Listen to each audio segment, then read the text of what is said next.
인사하겠습니다. 사랑합니다. 축복합니다.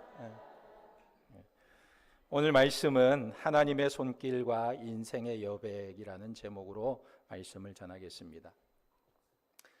1927년에 미국 동부에서 프랑스 파리까지 무려 33시간을 혼자 비행한 사람이 있었습니다.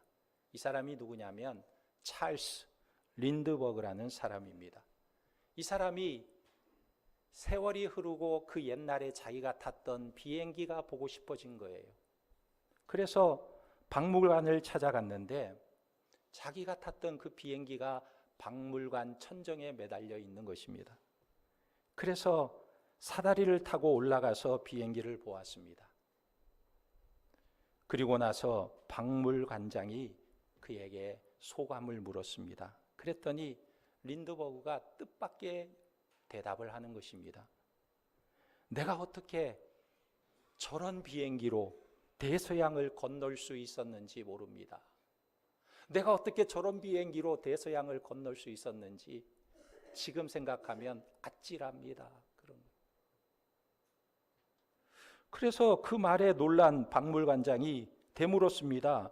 아니, 저 비행기를 몰고 대서양을 건넌 장본인이 당신이 아닙니까? 그런데 무슨 말씀을 하십니까? 그러자 린드버그가 하는 말이, 제가 저 비행기를 보니까요, 저 비행기 안에는 고도계도 없고 계기판도 없고 방향 탐지기도 없고 라디오도 없었네요. 아무것도 없었네요.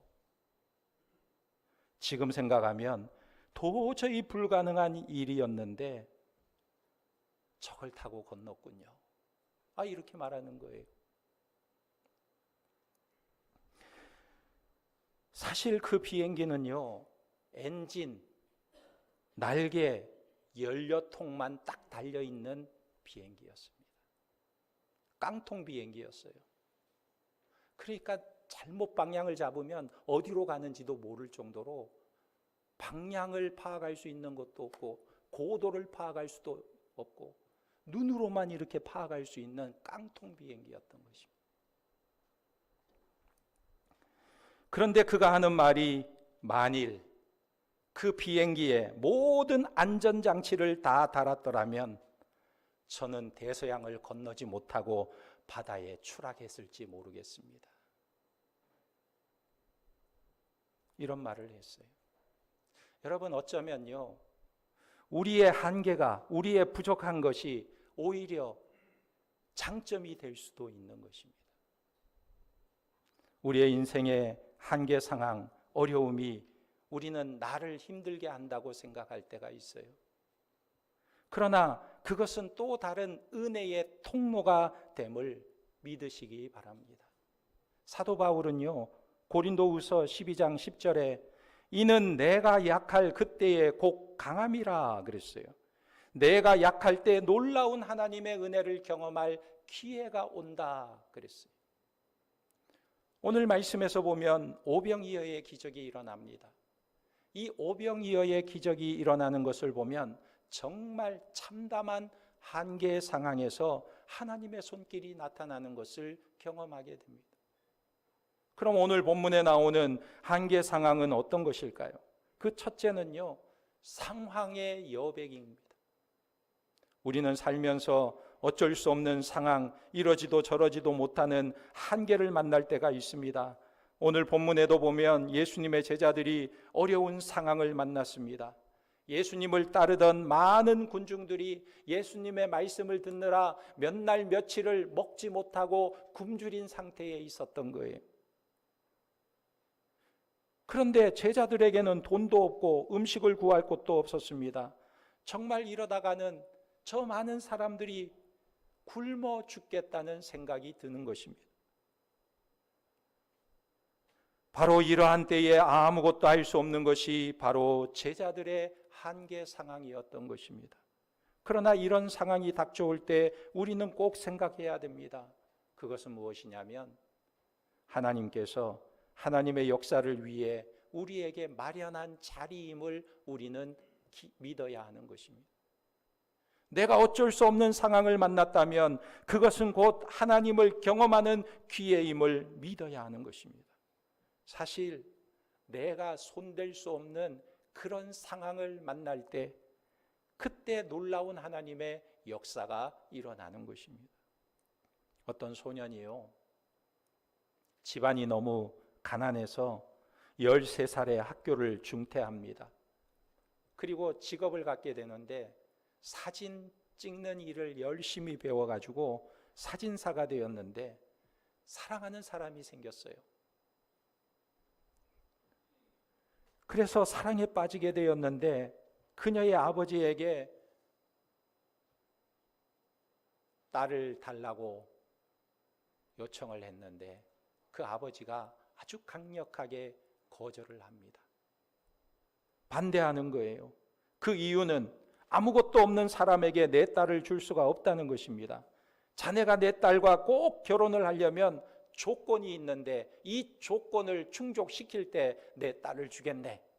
이렇게 말하는 거예요. 그 조건이 이렇습니다. 첫째, 집을 가져야 한다. 두 번째, 은행에 $1,000 이상 예금한 통장이 있어야 한다. 세 번째, 한 달 수입이 $150 이상이 되어야 한다. 이것을 조건으로 달았어요. 그런데 그는 아무것도 없는 사람이었는데 어떻게 이것이 가능하겠습니까? 전혀 불가능한 일이었어요. 그러나 그는 그 아버지에게 예, 알겠습니다 하고 그 자리를 떠났습니다. 그리고는 자기 하던 일을 접고 도시로 나갔어요. 세일즈맨이 되어서 죽기 살기로 일을 해서 돈을 벌기 시작했는데 그리고 나서 나중에 집을 사게 되고 돈을 저축하게 되고 그리고 돌아와서 다시 청혼을 합니다. 이 청년은 매사가 적극적이었습니다. 그가 이렇게 말했습니다. 예수님께서 항상 함께 하시고 지켜주시는데 내가 못할 것이 무엇이 있는가? 사람들이요, 이 사람을 보면 실제로 하나님이 살아계심을 경험하게 됩니다. 왜냐하면 이루어질 수 없는 일이 그를 통해서 이루어지는 것을 보면서 이야, 하나님이 살아계신가 보다 이렇게 느끼게 되는 거예요. 그런데 2차 세계대전이 일어났습니다. 전쟁에서는요, 군함을 빨리 건조해야 이길 수가 있는데 보통 군함을 건조하는 데는 많은 시간이 걸렸어요. 예를 들어서 당시에 수송선을 건조하려면 약 355일이 걸렸는데 1년이 걸리는데, 그런데 이 사람이요, 수송선을 건조하면서 한 달로 기간을 단축시켜 버렸어요. 그러니까 군함도 마찬가지입니다. 다른 사람들보다 너무 빨리 건조하는 거예요. 어떻게 만들었느냐 보니까 보통 배를 만들 때 밑에서부터 위로 붙여가는데 이 사람은요, 배를 지을 때 거꾸로 위에서부터 아래로 만들어가는 거예요. 그러니까 사람들이 그를 보면서 어리석다고 말하지만 그는 이렇게 말했습니다. 하나님께서 능력을 주시는데 왜 한계가 있습니까? 당신들은 나를 무식하다고 하지만 내가 보기에는 하나님을 모르는 당신들이 무식합니다. 이 사람은요, 누구냐면 미국의 신화적인 사업가 헨리 존 카이저라는 사람이었어요. 여러분, 우리 인생의 한계의 상황이 오히려 하나님의 능력을 경험하는 기회가 되는 줄 믿으시기 바랍니다. 홍해 바다를 생각해 보세요. 이스라엘 백성들이 출애굽해서 가나안 땅으로 나가는데 그들 앞에 홍해 바다가 가로막혀 있어요. 하나님이 이스라엘 백성들을 구출해서 가나안 땅으로 보내는데 왜 홍해 바다가 가로막고 있습니까? 앞에는 바다가 가로막고 있고 뒤에는 바로의 군대가 추격해 오는 그 절망적인 상황 가운데 하나님께서 이스라엘 백성들에게 뭐라고 말씀하실까요? 이사야 40장 10절에 너희는 가만히 있어 내가 하나님됨을 알지어다 그랬어요. 너희는 가만히 있어 내가 하나님됨을 알지어다 말씀하신 것입니다. 우리는 상황이 절박할 때 하나님이 하나님 되심을 보여주시는 거예요. 히브리서 11장 1절에 믿음은 바라는 것들의 실상이요 보이지 않는 것들의 증거니 그랬습니다. 그러니까 우리의 상황이 어떠하다 할지라도, 어떤 상황 가운데 있다 할지라도 우리는 낙심하지 말아야 하는 것입니다. 하나님이 역사하시는 줄 믿으시기 바랍니다. 여러분들의 인생에 여백이 있습니까? 이러지도 저러지도 못하는 상황 가운데 있습니까? 하나님의 손길이 역사하시는 줄 믿으시기 바랍니다. 두 번째로 우리의 인생이 경험하는 여백은 소유의 여백이에요. 내가 얼마나 가지고 있느냐? 나는 얼마나 가지고 있느냐? 우리의 인생이 사라질 물질로 영원한 기념비를 세우면 얼마나 복된 인생이 되는지 모릅니다. 우리가 살면서요, 너무나 작은 소유 때문에 실망하고 낙심할 때도 있어요. 내 인생에 남은 것이 이것밖에 되지 않나 낙심할 때가 있습니다. 그러나 오늘 말씀해 보면 5,000명이 굶주릴 때 내어놓을 수 있었던 것이 겨우 물고기 2마리와 보리떡 5개밖에 없었습니다. 5,000명의 사람들이 굶주리고 있는데 그것에 비해서 우리가 가지고 있는 것이 너무나 작은 거예요. 너무 비천한 거예요. 그런데 놀라운 것은 예수님께서 한 소년 때문에 놀라운 기적을 행하십니다. 뿐만 아니라 요한복음 6장에서 그의 살과 피에 대해서 예언의 말씀을 하시기도 하는 것입니다. 이 소년이 작은 것을 주님께 드렸지만 앞으로 일어날 영적인 사건을 보여주고 계시는 거예요. 이 작은 도시락 하나를 주님께 올려드렸는데 그것을 통해서 주님께서 어떻게 구속의 은혜를 베풀어 주실지를 미리 보게 하는 놀라운 사건이 되는 것입니다. 아이의 입장에서는요, 자기가 먹을 것을 나눠주는 것이 무슨 의미가 있을까 생각하지만, 그런데 자기의 그 작은 도시락을 주님의 손에 올려드렸을 때, 그것을 축사하시고 나아가서 군중들에게 나눠줄 때 끊임없이 줄어들지 않고 저들이 다 배불리 먹을 때까지 음식이 떨어지지 않는 것을 보면서 놀라운 기적을 체험하게 됩니다. 여기서 영원한 가치가 나타나는 거예요. 우리 주님은 큰 역사를 이룰 때 늘 이렇게 일하십니다. 이사야 60장 22절에 그 작은 자가 1,000명을 이루겠고 그 약한 자가 강국을 이룰 것이라. 때가 되면 나 여호와가 속히 이루리라. 하나님은요, 가장 미약한 사람들을 축복하셔서 그 약한 모습 그대로를 드리기만 하면 위대하게 사용하시는 거예요. 약한 모습 그대로를 받으시고 위대하게 크게 사용하신다는 거예요. 학자이고 목사이고 철학자인 사람이 있습니다. 그의 이름은 제임스 레이니 전 주미 대사입니다. 사진을 보면 이 사람이 대통령과 악수하는 모습이 있는데, 제임스 레이니 이분이 임기를 마치고 귀국해서 에모리 대학의 교수가 되었습니다. 그가 건강을 위해서 차를 타지 않고 걸어서 학교를 출근하게 되었는데, 그래서 일찍 집에서 학교로 나갑니다. 그런데 학교 가는 길에 보니까 어느 집에 한 노인이 늘 집 밖에 나와서 우두커니 앉아 있는 거예요. 멍하니 바깥을 보면서 앉아 있는 것입니다. 그래서 너무 외로워 보여서 그는 학교를 가던 걸음을 멈추고 잠깐 그와 대화를 나누고 출근을 합니다. 그런데 퇴근길에도 보니까 이 노인이 여전히 집 밖에 나와서 멍하니 바깥을 바라보며 앉아 있는 거예요. 그래서 이분과 또 잠깐 대화를 나눕니다. 그런데 어느 날은 출근을 하는데 보니까 잔디를 깎고 계셔서 그 잔디도 함께 깎아주고 또 출근을 하게 돼요. 또 어느 날은 이분이 커피를 마시고 있는데 이 교수가 커피를 타서 같이 이분과 함께 마시기도 했습니다. 그렇게 2년 동안 그 길을 지나가면서 이 노인네와 말동무가 되어 주었습니다.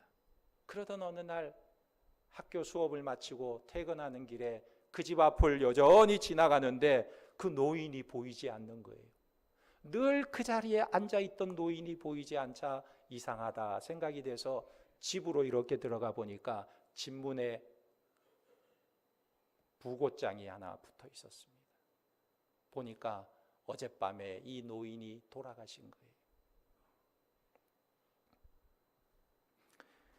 그래서 그는 장례식장으로 찾아갔습니다. 그랬더니 한 사람이 그에게 편지를 건네주는 거예요. 이것이 그 노인이 당신 앞으로 남겨준 편지요 하면서 전해주는 것입니다. 그리고는 그것을 읽어보니까 거기에 이렇게 기록이 되어 있었습니다. 당신은 2년 동안 내 집 앞을 지나면서 나의 말벗이 되어준 친구였어. 우리 집에 잔디도 함께 깎아주고 커피도 나눠 마셨던 나의 친구 레이니에게. 그리고 계속 편지를 읽어보니까 이분이 어떤 분이었냐면 코카콜라 회사의 회장이었던 거예요. 너무나 고마웠어요. 당신은 나에게 위로가 되었어요. 나는 당신에게 25억 달러와 코카콜라의 주식 5%를 유산으로 남겨드립니다. 여러분, 너무나 뜻밖의 유산을 받게 되었습니다. 그런데 이 레이니 교수가 놀라게 된 이유는 세 가지였어요. 무엇에 놀랐느냐? 첫째는요, 그렇게 엄청난 재산을 가진 분이 시골 한적한 곳에 살고 있었다는 거예요. 두 번째는 2년 동안 단 한 번도 자신이 회장임을 말하지 않았다는 겁니다. 세 번째는 무명의 사람이 지나가면서 작은 친절을 베풀어 주었을 뿐인데 엄청난 재산을 유산으로 남겨주었다는 거예요. 이 세 가지에 이 교수는 놀라고 말았습니다. 레이니 교수의 입장에서 생각해 보니까 도저히 자신이 이런 재산을 받을 자격이 없는 거예요. 그래서 자신을 받아주고 교수직을 준 학교가 너무 고마워서 그 학교의 발전 기금으로 모든 것을 다 내어놓았습니다. 그랬더니요, 교수들과 학생들이 감동해서 이분을 우리 학교의 총장으로 추대합시다 그런 거예요. 그래가지고 이분이 그 학교의 총장이 되었습니다.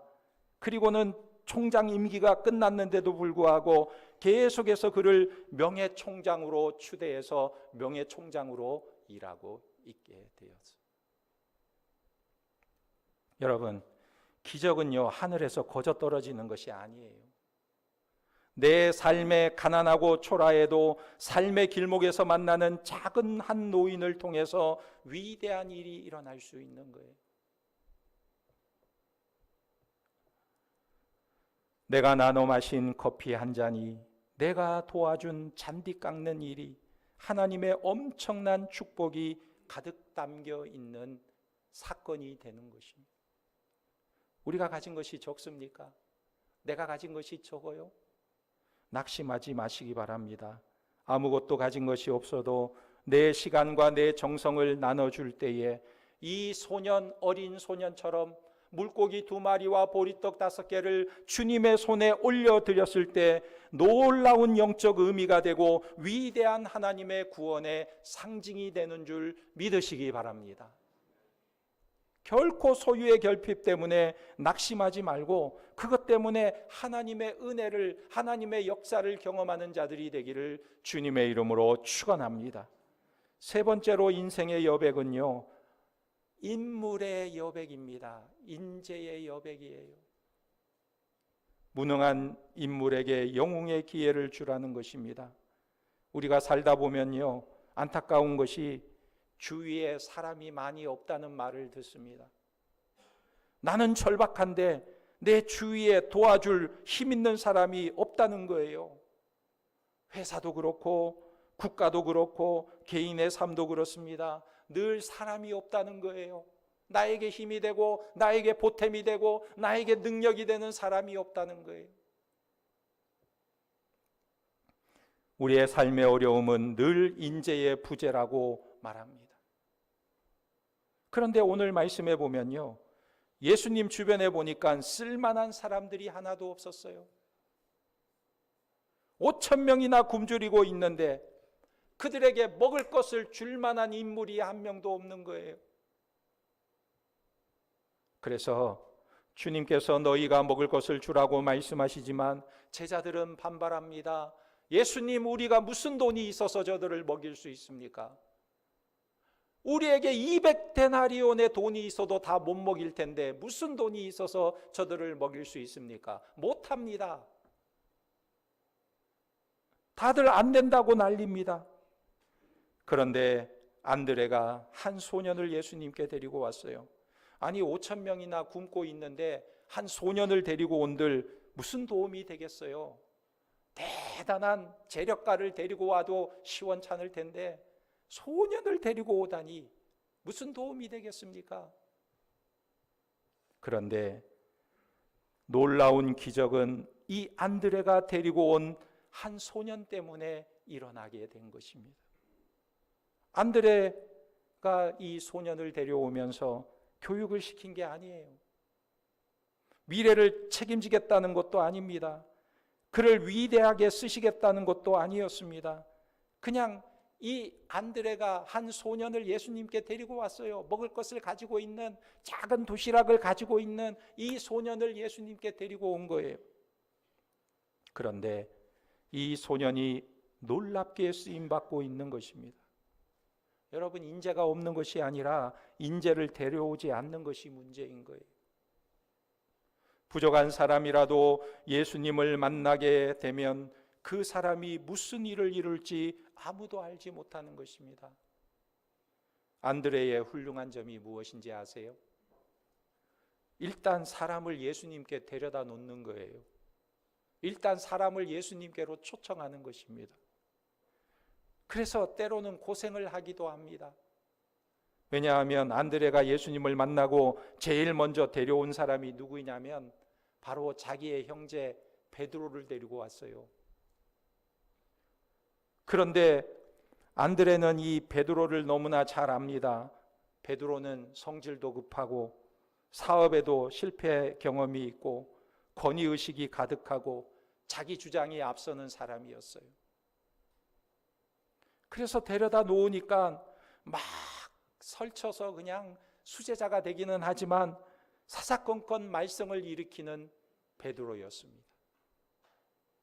예수님께 대들기도 하고 예수님을 저주하고 배신하기도 했습니다.